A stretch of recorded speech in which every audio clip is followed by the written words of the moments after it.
Hello friends, എല്ലാവർക്കും നമസ്കാരം. ഇന്ന് പല കുട്ടികളുടെയും അമ്മമാർ നമ്മുടെ അടുത്ത് വന്ന് പറയാറുണ്ട്, ഡോക്ടറെ കുട്ടിക്ക് കുറച്ച് നേരം പഠിച്ചു കഴിഞ്ഞാൽ വല്ലാത്ത തലപെരുപ്പാണ്, അല്ലെങ്കിൽ ഓർമ്മക്കുറവ് അനുഭവപ്പെടുകയാണ്. കുറച്ചധികം കോൺസെൻട്രേറ്റ് ചെയ്ത് കഴിഞ്ഞാൽ നമുക്ക് തലയിൽ പെരുപ്പ് വരിക, വല്ലാത്തൊരു ക്ഷീണം അനുഭവപ്പെടുക എന്നൊക്കെ പല കുട്ടികളുടെയും അമ്മമാർ പറയാറുണ്ട്.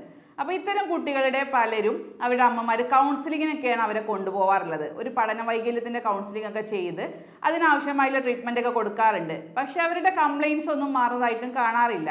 അപ്പോൾ അത്തരം കുട്ടികളിലൊക്കെ നമ്മൾ പ്രത്യേകം ശ്രദ്ധിക്കേണ്ടത് അവർക്ക് പല വൈറ്റമിൻസിൻ്റെയൊക്കെ കുറവുണ്ടോ എന്ന് നമ്മൾ പ്രത്യേകം ശ്രദ്ധിക്കേണ്ടതുണ്ട്. പ്രത്യേകിച്ച് നമ്മൾ ഇപ്പോഴൊക്കെ കേട്ടുകൊണ്ടിരിക്കുന്ന രണ്ട് വൈറ്റമിൻസ് ആണ് വൈറ്റമിൻ B12 അതുപോലെ തന്നെ വൈറ്റാമിൻ ഡിയും. വിറ്റാമിൻ ഡി നമ്മൾ പലപ്പോഴായിട്ട് കേട്ടിട്ടുണ്ട്. പല ആളുകൾക്കും ഇടയ്ക്കിടയ്ക്ക് വേദന അനുഭവപ്പെടുന്നവർ അല്ലെങ്കിൽ മസിൽ പെയിൻ ഒക്കെ ഉള്ള ആൾക്കാർ വിറ്റാമിൻ ഡി ചെക്ക് ചെയ്യുമ്പോൾ അവർക്ക് കുറവായിരിക്കും.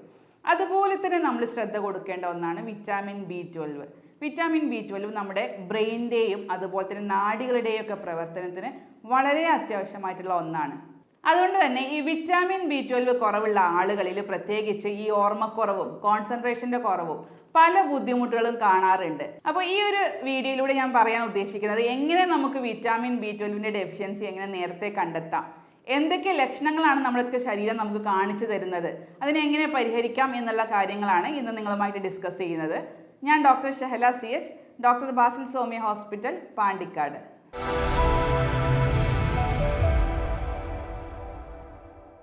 നമ്മുടെ ശരീരത്തിലേക്ക് വളരെ അത്യാവശ്യമായിട്ടുള്ള രണ്ട് വിറ്റാമിൻസ് ആണ് നമുക്കറിയാം, വിറ്റാമിൻ ബിയും വിറ്റാമിൻ ഡിയും. അതിൽ നമ്മൾ ഇന്ന് ഡിസ്കസ് ചെയ്യുന്നത് വിറ്റാമിൻ ബിയെ കുറിച്ചാണ്. വിറ്റാമിൻ ബി എന്ന് പറയുമ്പോൾ വിറ്റാമിൻ B1 മുതൽ B6, B12 ഒക്കെ വിറ്റാമിൻ ബിയിൽ പെട്ടതാണ്. അതിൽ ഇന്ന് നമ്മൾ കൂടുതലായിട്ട് കോൺസെൻട്രേറ്റ് ചെയ്യുന്നത് വിറ്റാമിൻ B12 ആണ്. B12 എന്ന് പറയുമ്പോൾ സയാനോകൊബാളമിൻ എന്നൊക്കെ പേര് പറയുന്നതാണ് വിറ്റാമിൻ B12. ഈ വിറ്റാമിൻ ബിൻ്റെ ഒരു പ്രത്യേകത എന്ന് പറഞ്ഞാൽ അത് വെള്ളത്തിൽ ലയിക്കുന്ന ഒരു വിറ്റാമിൻ ആണ്. അതുകൊണ്ട് തന്നെ ശരീരത്തിൽ അതിൻ്റെ സ്റ്റോറേജ് ഫോം വളരെ കുറവായിരിക്കും. അതുകൊണ്ട് തന്നെ നമുക്ക് കൂടുതലായിട്ട് ഭക്ഷണത്തിലൂടെ വേണം ഈ വിറ്റാമിൻ B12ഉം വിറ്റാമിൻ ബിസ് ഒക്കെ കിട്ടാൻ. അതുകൊണ്ട് തന്നെയാണ് കുട്ടികളിലൊക്കെ പ്രത്യേകിച്ച് അതിൻ്റെ ഒരു ഫുഡിൻ്റെ ഇൻടേക്ക് കുറയുന്ന കുട്ടികളിലൊക്കെ പ്രത്യേകിച്ച് ഇതിൻ്റെ ബുദ്ധിമുട്ടുകൾ കൂടുതലായിട്ട് കണ്ടുവരാനുള്ള ഒരു കാരണം ഇത് തന്നെയാണ്. വിറ്റാമിൻ B12 നമുക്കറിയാം ആരിലൊക്കെയാണ് കൂടുതലായിട്ട് ഇതിൻ്റെ കുറവുകൾ കാണുന്നത് നോക്കാം. അതിൽ പ്രധാനപ്പെട്ട ഒന്നാണ് നോൺ വെജിറ്റേറിയൻ ഡയറ്റ് കൂടുതലായിട്ട് ഉപയോഗിക്കാത്ത ആൾക്കാരിൽ, പ്രത്യേകിച്ച് അനിമൽ പ്രൊഡക്ട്സുകൾ, അതായത് പാല്, മുട്ട, ഇറച്ചി, മീന്, തൈര്, പാലുൽപ്പന്നങ്ങളൊക്കെ തീരെ ഉപയോഗിക്കാത്ത ആൾക്കാരിലാണ് ഇതിൻ്റെ ഡെഫിഷ്യൻസി കൂടുതലായിട്ട് കണ്ടുവരുന്നത്. അത് സാധാരണയായിട്ട് പറഞ്ഞാൽ നമ്മൾ വെജിറ്റേറിയൻസ് എന്ന് പറയാം. വെജിറ്റേറിയൻസിൽ അവർ കൂടുതൽ ഇലക്കറികളും പച്ചക്കറികളൊക്കെ കൂടുതലായിട്ട് ഉപയോഗിക്കുന്ന ആൾക്കാരിൽ ഇതിൻ്റെ ഡെഫിഷ്യൻസി കൂടാനുള്ള ചാൻസ് വളരെ കൂടുതലാണ്. അതുപോലെ തന്നെ കുട്ടികളിൽ ഇതിൻ്റെ ചാൻസ് വളരെ കൂടുതലാണ്. മാത്രമല്ല നമ്മൾ ചില ആവശ്യങ്ങൾക്ക് വേണ്ടിയിട്ട് നമ്മുടെ ശരീരത്തിൽ എന്തെങ്കിലും സർജറി കഴിഞ്ഞ ആൾക്കാരിൽ, പ്രത്യേകിച്ച് കുടലിൻ്റെ സർജറി അല്ലെങ്കിൽ നമ്മുടെ ആമാശയത്തിൻ്റെ ഒക്കെ സർജറി കഴിഞ്ഞ ആൾക്കാരിൽ ഈ വിറ്റാമിൻ B12ൻ്റെ അബ്സോർപ്ഷൻ കുറയുകയും ആഗിരണം കുറഞ്ഞിട്ട് അതിൻ്റെ ഡെഫിഷ്യൻസി ശരീരത്തിൽ കാണിക്കാറുണ്ട്. നമുക്കറിയാം വിറ്റാമിൻസ് ഒക്കെ നമ്മുടെ ശരീരത്തിലേക്ക് വയറിലേക്ക് എത്തിക്കഴിഞ്ഞാൽ അതിനെ ആഗിരണം ചെയ്യാൻ ആവശ്യമായുള്ള ഫാക്ടേഴ്സുകൾ ഉണ്ടാവുകയും അത് ആഗിരണം ചെയ്തിട്ടാണ് നമ്മുടെ രക്തത്തിലേക്കൊക്കെ എത്തുന്നത്. അപ്പോൾ അതിൻ്റെ ആഗിരണത്തിൽ ചില പ്രശ്നങ്ങൾ ഉണ്ടായിക്കഴിഞ്ഞാലും ശരീരത്തിൽ ഇതിൻ്റെ ഒരു കുറവ് കണ്ടെത്താം. അപ്പോൾ അത്തരം മറ്റ് അസുഖങ്ങൾ കാരണവും നമുക്ക് വിറ്റാമിൻ B12ൻ്റെ കുറവ് ഉണ്ടാവാം. അതിൽ പെട്ടതാണ് കുടലിൽ ഉണ്ടാകുന്ന നമ്മുടെ ക്രോൺസ് ഡിസീസ്, അതുപോലെ തന്നെ അൾസറേറ്റീവ് കൊളൈറ്റിസ് പോലെയുള്ള കുടലിൻ്റെ രോഗങ്ങൾ, അല്ലെങ്കിൽ നമ്മുടെ വയറിലുണ്ടാകുന്ന നീർക്കെട്ട്, ഗ്യാസ്ട്രൈറ്റിസ് എന്ന് പറയുന്ന നീർക്കെട്ടിലെ രോഗങ്ങളിലും ഇത്തരത്തിലുള്ള വിറ്റാമിൻ B12ൻ്റെ കുറവ് കാണാം.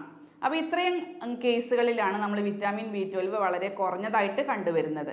ഇനി വിറ്റാമിൻ B12 എന്തൊക്കെ ഫങ്ഷൻസ് ആണ് അല്ലെങ്കിൽ എന്തൊക്കെയാണ് നമ്മുടെ ശരീരത്തിലേക്ക് ചെയ്തു തരുന്നത്?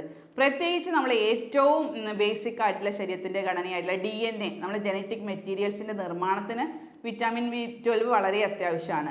അതുപോലെ തന്നെ നമ്മുടെ ബ്രെയിനിൻ്റെയും നാഡികളുടെയും പ്രവർത്തനത്തിന് ഈ വിറ്റാമിൻ B12 ആവശ്യമാണ്. മാത്രമല്ല നമ്മുടെ രക്തകോശങ്ങൾ, RBC പോലെയുള്ള രക്തകോശങ്ങളുടെ നിർമ്മാണത്തിനും വളരെ അത്യാവശ്യമായിട്ടുള്ള ഒന്നാണ് വിറ്റാമിൻ B12. അതുകൊണ്ട് തന്നെ വിറ്റാമിൻ B12 കുറഞ്ഞു കഴിഞ്ഞാൽ നമ്മുടെ ബ്രെയിനിൻ്റെയും അതുപോലെ തന്നെ നമ്മുടെ നെർവ്, നാഡികളുടെയൊക്കെ പ്രവർത്തനത്തെ അത് വളരെയധികം മോശമായിട്ട് ബാധിക്കാറുണ്ട്. നമുക്കറിയാം നമ്മളെ നാഡികൾ എന്ന് പറയുന്നത് ഒരു ഇൻസുലേഷൻ അല്ലെങ്കിൽ നമ്മളെ ഇലക്ട്രിക് വയർ പോലെയാണ്. അതിന് ചുറ്റും ഇൻസുലേഷൻ ഉണ്ടാവും. അതുപോലെ തന്നെയാണ് നമ്മളെ നാഡികൾക്ക് ചുറ്റും ഒരു മൈലിൻ ഷീത്ത് എന്ന് പറയുന്ന ഒരു കവറിങ് ഉണ്ട്. ആ കവറിങ്ങിലൂടെയാണ് നമ്മൾ ഇമ്പൾസുകളൊക്കെ ഫാസ്റ്റായിട്ട് ശരീരത്തിൻ്റെ മറ്റ് ഭാഗങ്ങളിലേക്ക് എത്തുന്നത്. അപ്പോൾ ഈ മൈലിൻ ഷീത്തിൻ്റെ നിർമ്മാണത്തിന് അത്യാവശ്യമായിട്ടുള്ളൊരു വിറ്റാമിനാണ് വിറ്റാമിൻ B12. ഈ വിറ്റാമിൻ B12ൻ്റെ കുറവുണ്ടെങ്കിൽ നമ്മുടെ ഇമ്പൾസിൻ്റെ വെലോസിറ്റി അല്ലെങ്കിൽ വേഗതയൊക്കെ കുറയുകയും നമ്മുടെ നാഡികളുടെ പ്രവർത്തനം കുറഞ്ഞ് മസിലുകളിലേക്കുള്ള ഇമ്പൾസിൻ്റെയൊക്കെ സ്പീഡ് കുറയുകയും അതുവഴി കോർഡിനേഷൻ്റെ ഒക്കെ പ്രശ്നങ്ങൾ ഉണ്ടാവാറുണ്ട്. അപ്പോൾ എന്തൊക്കെയാണ് വിറ്റാമിൻ B12 കുറഞ്ഞു കഴിഞ്ഞാൽ നമ്മുടെ ശരീരം കാണിക്കുന്നത് നോക്കാം. അതിലേറ്റവും പ്രധാനപ്പെട്ട ഒന്നാണ് RBC കുറഞ്ഞു കഴിഞ്ഞാൽ ഉണ്ടാകുന്ന ബുദ്ധിമുട്ടുകൾ. പ്രത്യേകിച്ച് ഓക്സിജൻ മറ്റ് ശരീരത്തിൻ്റെ കോശങ്ങളിലേക്കൊന്നും എത്താതെ വന്നു കഴിഞ്ഞാൽ നമുക്ക് തളർച്ച അനുഭവപ്പെടും. അതുപോലെ അതികഠിനമായിട്ടുള്ള തളർച്ച തന്നെ കുട്ടികളിലും അല്ലെങ്കിൽ മുതിർന്നവരിലും കാണാറുണ്ട്. ക്ഷീണം, എപ്പോഴും ക്ഷീണമായിരിക്കും. കൂടുതലായിട്ട് ഒരു കാര്യത്തിൽ അവർക്ക് കോൺസെൻട്രേഷൻ കിട്ടില്ല. അതുകൊണ്ട് തന്നെ തലക്ക് പെരുപ്പും കനമൊക്കെ അനുഭവപ്പെടാറുണ്ട്. ഇനി വലിയ മുതിർന്ന ആളുകളിൽ ഓർമ്മക്കുറവ് അനുഭവപ്പെടാം. ചില കാര്യങ്ങളിലൊന്നും അവർക്ക് കൂടുതലായിട്ട് കോൺസെൻട്രേറ്റ് ചെയ്യാൻ കഴിയാറില്ല. പല ബിസിനസ്സുകളൊക്കെ ചെയ്യുന്ന ആളുകളൊക്കെ ആണെങ്കിലും അവർക്ക് കൂടുതലായിട്ട് ഒരു കാര്യങ്ങളിൽ കോൺസെൻട്രേറ്റ് ചെയ്യാനും കഴിയാറില്ല. അതുപോലെ തന്നെ മസിൽസിൽ നമുക്കറിയാം ഇമ്പൾസ് എത്താതെ ഇരുന്നാൽ നമുക്ക് മസിൽസിൻ്റെ ഒക്കെ കോർഡിനേഷൻ കുറയുന്നതായിട്ട് കാണുന്നുണ്ട്.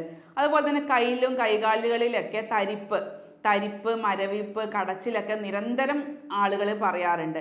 അതുപോലെ തന്നെ ചെറിയ ചെറിയ ടിംഗ്ലിംഗ് ആയിട്ടുള്ള ചെറിയ ഫീലിങ്സ് ഒക്കെ നമുക്ക് കൈകാലുകളിലൊക്കെ അടിയിൽ നമുക്ക് അനുഭവപ്പെടാറുണ്ട്. കുട്ടികളാണെങ്കിൽ രോഗപ്രതിരോധ ശേഷി അവരിൽ വളരെ കുറഞ്ഞു വരുന്നതായിട്ട് കണ്ടുവരുന്നുണ്ട്. മാത്രമല്ല നമ്മുടെ കണ്ണിൻ്റെയൊക്കെ നാഡികൾക്ക് പ്രശ്നം വന്നു കഴിഞ്ഞാൽ, അത് വിറ്റാമിൻ B12ൻ്റെ കുറവ് കാരണം കണ്ണിലെ നാഡികളുടെയൊക്കെ പ്രവർത്തനം കുറഞ്ഞു കഴിഞ്ഞാൽ നമുക്ക് കാഴ്ചശക്തി കുറഞ്ഞു വരാം. അല്ലെങ്കിൽ ഒരു ഒബ്ജക്റ്റിനെ നമുക്ക് രണ്ടായിട്ടൊക്കെ കണ്ടുവരുന്ന ഡബിൾ വിഷനൊക്കെ ചില ആളുകളിൽ പറയാറുണ്ട്.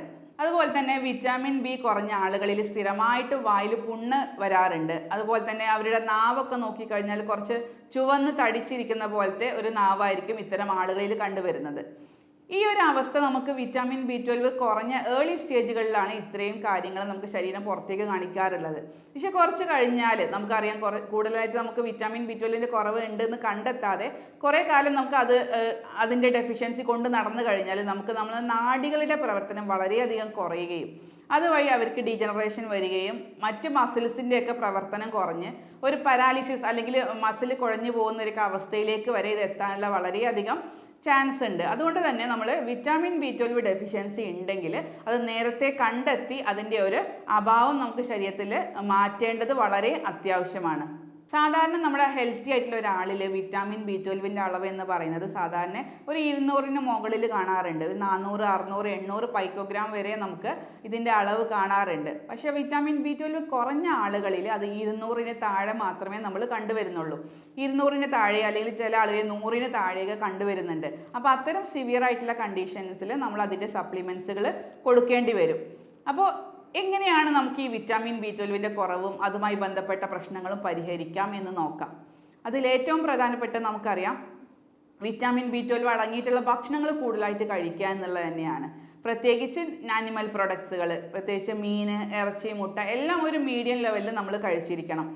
കൂടുതലായിട്ട് നമുക്ക് ഇന്നറിയാം ലൈഫ് സ്റ്റൈൽ ഡിസീസിൻ്റെ ഭാഗമായിട്ട് ഒരുപാട് ആൾക്കാർ ഇന്ന് വെജിറ്റേറിയൻ ഡയറ്റ് മാത്രം ഫോളോ ചെയ്യുന്ന ആൾക്കാരാണ്. അപ്പോൾ ആ ഒരു പ്രവണത മാറ്റിയിട്ട് നമ്മൾ എല്ലാം ഒരു ബാലൻസ്ഡ് ആയിട്ടുള്ള ഒരു എമൗണ്ടിൽ എടുക്കാൻ ശ്രദ്ധിക്കുക. എല്ലാം വേണം, നമുക്ക് വെജിറ്റബിൾസ് വേണം, അതുപോലെ തന്നെ ഇറച്ചി, മീൻ, മുട്ടയൊക്കെ ഒരു മീഡിയം ലെവലിൽ നമ്മുടെ ഭക്ഷണത്തിൽ ഉൾപ്പെടുത്തി കഴിഞ്ഞാൽ നമുക്ക് പല വിറ്റാമിൻ B12 അല്ലെങ്കിൽ വിറ്റാമിൻ D പോലെയുള്ള എല്ലാ കാര്യങ്ങളും നമ്മുടെ ശരീരത്തിലേക്ക് എത്താനും ഇത്തരത്തിലുള്ള ബുദ്ധിമുട്ടുകൾ കുറക്കാനും നമുക്ക് അത് വളരെയധികം സഹായിക്കുന്നുണ്ട്.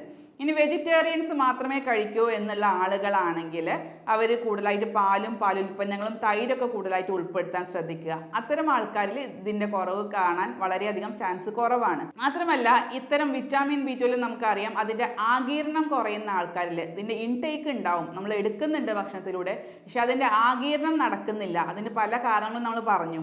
പ്രത്യേകിച്ച് വയറിനോ കുടലിനൊക്കെ അസുഖങ്ങളുള്ള ആളുകളാണെങ്കിൽ അൾസറേറ്റീവ് കൊളൈറ്റിസ് അല്ലെങ്കിൽ ക്രോൺസ് പോലെയുള്ള കുടൽ സംബന്ധമായിട്ടുള്ള അസുഖങ്ങൾ ഉള്ളവരാണെങ്കിൽ അതിനെ നമ്മൾ ട്രീറ്റ് ചെയ്ത് കറക്റ്റ് ചെയ്താൽ മാത്രമേ നമുക്ക് ഈ ഒരു ഡെഫിഷ്യൻസി നമുക്ക് മാറ്റാൻ കഴിയുകയുള്ളൂ. അതുപോലെ തന്നെ നമ്മൾ അനാവശ്യമായിട്ട് മരുന്ന് കഴിക്കുന്ന ആളുകളാണെങ്കിൽ അത് ഒഴിവാക്കാൻ ശ്രദ്ധിക്കുക. പ്രത്യേകിച്ച് ഗ്യാസിൻ്റെ ഗുളികളൊക്കെ സ്ഥിരമായിട്ട് കഴിച്ചു വരുന്ന ആളുകളിൽ ഈ ഒരു വിറ്റാമിൻ B12ൻ്റെ കുറവ് കണ്ടെത്തിയിട്ടുണ്ട്. അതുപോലെ തന്നെ നമ്മൾ ഡയബറ്റീസ്, ഷുഗർ ഉള്ള ആളുകൾ സ്ഥിരമായിട്ട് മെറ്റ്ഫോമിൻ കഴിക്കുന്ന ആളുകളാണെങ്കിലും ഈ ഒരു വിറ്റാമിൻ B12ൻ്റെ കുറവ് കണ്ടുവരുന്നുണ്ട്. അപ്പോൾ അത്തരം കുറവുകൾ ഉണ്ടെങ്കിൽ അത് നേരത്തെ കണ്ടെത്തി അതിനെ പരിഹരിക്കുക എന്നുള്ളതാണ് പ്രധാനപ്പെട്ടിട്ടുള്ള ഒരു മാർഗം. അതുപോലെ തന്നെ നമ്മുടെ വയറിൻ്റെ അകത്ത് എപ്പോഴും ഒരു അസിഡിക് pH മെയിൻറ്റെയിൻ ചെയ്യാൻ പ്രത്യേകം ശ്രദ്ധിക്കുക. ശ്രദ്ധിക്കുക. അസിഡിറ്റി കുറഞ്ഞു കഴിഞ്ഞാലും ഇതിൻ്റെ ഒരു ആഗിരണം, വൈറ്റാമിൻസിൻ്റെ ഒക്കെ ആഗിരണം കുറഞ്ഞു കാണാറുണ്ട്. അപ്പോൾ അസിഡിറ്റി മെയിൻറ്റെയിൻ ചെയ്യാൻ വേണ്ടിയിട്ട് നമുക്ക് അത്യാവശ്യം ആരോഗ്യമുള്ള നമുക്ക് ഹെൽത്തി ബാക്ടീരിയാസ് നമ്മൾ കൂടുതലായിട്ട് സപ്ലൈ ചെയ്യുക ഫുഡിലൂടെ. പ്രത്യേകിച്ച് പ്രോബയോട്ടിക്സ് പോലെയുള്ള ഭക്ഷണങ്ങൾ, കൂടുതൽ പുളിപ്പിക്കാത്ത തൈര്, മോര് തുടങ്ങിയിട്ട് അല്ലെങ്കിൽ യോഗട്ട് പോലെയുള്ള ഭക്ഷണ വസ്തുക്കൾ കൂടുതലായിട്ട് നമ്മൾ ഉപയോഗിക്കാൻ ശ്രദ്ധിക്കുക. ഹെൽത്തി ബാക്ടീരിയാസിൻ്റെ അളവ് കൂടുതലായിട്ട് ശരീരത്തിൽ കൂട്ടാൻ ശ്രദ്ധിക്കുക. അപ്പോൾ മാത്രമേ നമുക്ക് ആവശ്യമായിട്ടുള്ള വിറ്റാമിൻസ് ഒക്കെ ആഗിരണം ചെയ്യപ്പെടുകയുള്ളൂ. മാത്രമല്ല വയറിൻ്റെ pH, ഒരു അസിഡിക് pH മെയിൻറ്റെയിൻ ചെയ്യാൻ വേണ്ടിയിട്ട് നമുക്ക് ആപ്പിൾ സിഡർ വിനേഗർ ഉപയോഗിക്കാം. ഒരു ഗ്ലാസ് അല്ലെങ്കിൽ അര ഗ്ലാസ് വെള്ളം എടുത്തിട്ട് അതിൽ 1 teaspoon apple cider vinegar daily കഴിക്കുന്നത് ഈ ഒരു അസിഡിക് pH മെയിൻറ്റെയിൻ ചെയ്യാൻ വളരെയധികം സഹായിക്കുന്നുണ്ട്. മാത്രമല്ല പൊട്ടാഷ്യം കണ്ടന്റ് കൂടുതലുള്ള ഭക്ഷണങ്ങൾ, പ്രത്യേകിച്ച് നേന്ത്രപ്പഴം, കരിക്കിൻ വെള്ളം, പേരക്ക പോലെയുള്ള ഭക്ഷണങ്ങളൊക്കെ കൂടുതലായിട്ട് ഡെയിലി നമുക്ക് ഡയറ്റിൽ ഉൾപ്പെടുത്താവുന്നതാണ്. ഇതിനോട് കൂടെ നമ്മൾ ആനിമൽ പ്രൊഡക്ട്സുകൾ കൂടുതലായിട്ട് ഉപയോഗിക്കുക. അതുപോലെ തന്നെ ലിവർ, ഓർഗൻ മീറ്റുകൾ കൂടുതലായിട്ട് ഭക്ഷണത്തിൽ ഉൾപ്പെടുത്താനും കൂടെ ശ്രദ്ധിക്കുക. ഇതിനൊരു രോഗാവസ്ഥയായിട്ട് കണക്ക് കൂട്ടാതെ പല ലക്ഷണങ്ങളും നമ്മൾ പല ആളുകളിലും കണ്ടുവരുന്നുണ്ട്. എല്ലാത്തിനും നമ്മൾ സെപ്പറേറ്റ് ട്രീറ്റ്മെൻറ്റ് എടുക്കുകയാണെങ്കിൽ അതിനെ നമുക്ക് നേരെ ഉണ്ടാവുള്ളൂ. അപ്പോൾ ഇതിനെയൊക്കെ സെപ്പറേറ്റ് രോഗമായിട്ട് കാണാതെ ഇതെല്ലാം ഒരു വിറ്റാമിൻ്റെ കുറവാണെന്ന് നമ്മൾ നേരത്തെ കണ്ടെത്തി അതിന് നമ്മൾ ആവശ്യമായിട്ടുള്ള സപ്ലിമെൻറ്റ്സോ അല്ലെങ്കിൽ ട്രീറ്റ്മെൻറ്റുകളോ കൊടുക്കുകയാണെങ്കിൽ നമുക്ക് ഏകദേശം ഒട്ടുമിക്ക രോഗങ്ങളെയും നമുക്ക് ഒരു പരിധിവരെ കൺട്രോൾ ചെയ്യാനും പല അസുഖങ്ങളെയും നമുക്ക് മാറിക്കിട്ടാനും അത് സഹായിക്കുന്നുണ്ട്. നമ്മൾ ഇത്തരം കേസുകളിൽ ചെയ്യുന്നത് ഒരു രോഗിയുടെ ശാരീരികവും മാനസികവുമായിട്ടുള്ള എല്ലാ പ്രത്യേകതകളും കണക്കിലെടുത്തുകൊണ്ട് അവരുടെ ശരീരത്തിൽ എന്താണോ അവർക്ക് അഭാവം ഉള്ളത് അതും കൂടെ കണക്കിലെടുത്തുകൊണ്ടാണ് അവർക്ക് അനുയോജ്യമായിട്ടുള്ള ഒരു കോൺസ്റ്റിറ്റ്യൂഷണൽ ട്രീറ്റ്മെൻറ്റ് കൊടുക്കുന്നത്. ഇത്തരം ഒരു കോൺസ്റ്റിറ്റ്യൂഷണൽ ട്രീറ്റ്മെൻറ്റിലൂടെ അവർക്ക് ഇത്തരം ഡെഫിഷ്യൻസികൾ കുറയാനും ഭാവിയിൽ പല അസുഖങ്ങൾ വരാതിരിക്കാനും അത് വളരെയധികം സഹായിക്കുന്നുണ്ട്. അപ്പോൾ ഈ ഒരു ഉപകാരപ്രദമായിട്ടുള്ള വീഡിയോ അല്ലെങ്കിൽ ഇത്തരം ബുദ്ധിമുട്ടുകൾ കൊണ്ട് പ്രയാസപ്പെടുന്ന ഒരുപാട് കുട്ടികളും അതിൽ മുതിർന്നവരും നമുക്ക് ഡെയിലി കണ്ടുവരുന്നുണ്ട്. അപ്പോൾ അത്തരം ആളുകളിലേക്ക് ഈ ഒരു വിഷയം നിങ്ങൾ പരമാവധി എത്തിക്കാൻ ശ്രദ്ധിക്കുക. ഇതുമായി ബന്ധപ്പെട്ട് വല്ല സംശയങ്ങളുണ്ടെങ്കിൽ നിങ്ങൾക്ക് താഴെ കാണുന്ന വാട്സപ്പ് നമ്പറിൽ എന്നെ ബന്ധപ്പെടാവുന്നതാണ്. സ്നേഹത്തോടെ doctor Shahala CH, doctor Basil Soumya hospital, Pandikkad.